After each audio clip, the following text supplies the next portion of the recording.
ஸ்ரீனிவாஸ் அவர்கள் இந்த வாரமும் அபிஷேகாவை பார்த்து நெகட்டிவ் கமெண்ட் கொடுத்துருக்காரு அப்படிங்கிற தகவல் வெளியாகி எல்லோருக்குமே மிகப்பெரிய ஒரு ஷாக்கிங் ஏற்படுத்தியிருக்கு. அபிஷேகாவுக்கு என்னதான்ப்பா ஆச்சு அப்படிங்கிற மாதிரியான ஒரு ஸ்டேட்மெண்ட்டை தான் நமக்குமே சொல்ல தோணுது. என்ன நடந்திருக்கு செட்டில், வாங்க இந்த வீடியோவில் நம்ம பார்க்கலாம். இந்த ஒரு வாரம் சரிகமபா நிகழ்ச்சியில் ரொம்ப ரொம்ப இம்பார்ட்டண்டான வாரம். ஏன்னா முக்கியமான கண்டஸ்டன்ஸ் எல்லாம் போனதுக்கப்புறம் மீதம் இருக்கக்கூடிய பலமான கண்டஸ்டன்ஸ் எல்லாமே இந்த ஒரு 4வது மற்றும் 5வது இடத்துக்கு போட்டி போட போகிறாங்க. அதுலேயும் 4வது வாரம் வெர்சடைல் ரவுண்ட். இதில் 2 விதமான சாங்ஸ் பாடணும். அண்ட் 2 விதமான சாங்ஸுமே பார்த்தீங்கன்னா ஒன்று வந்து ஓல்டு, இன்னொன்று வந்து நியூ.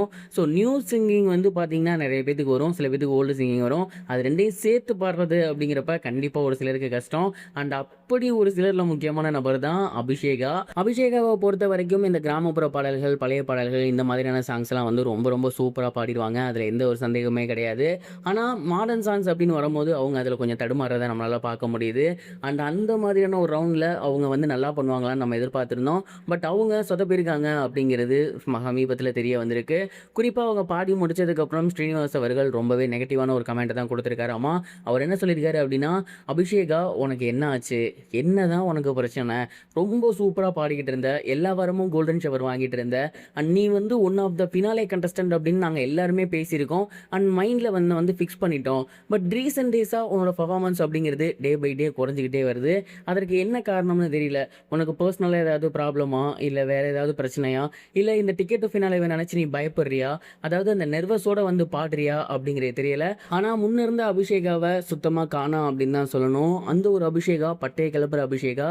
அவங்க பாட வந்தாலே ஒரு எனர்ஜி வரும். அவங்க பாடினாலே எங்கள் எல்லாருக்கும் அவ்வளோ சந்தோஷமாக இருக்கும். அந்த ஒரு அபிஷேகாவை நாங்கள் உண்மையாலுமே மிஸ் பண்ணுறோம். ஒன்றே ஒன்று மட்டும் சொல்கிறேன், நீ நல்லா மண்டையில் ஏற்றிக்கோ. இது வந்து டிக்கெட் டு ஃபினாலே, இது வந்து உன்னை வந்து ஃபினாலேக்கு கூட்டி போகுது, அங்கே இருக்க ப்ரைஸு, இந்த மாதிரிலாம் எதையுமே நினைக்காத.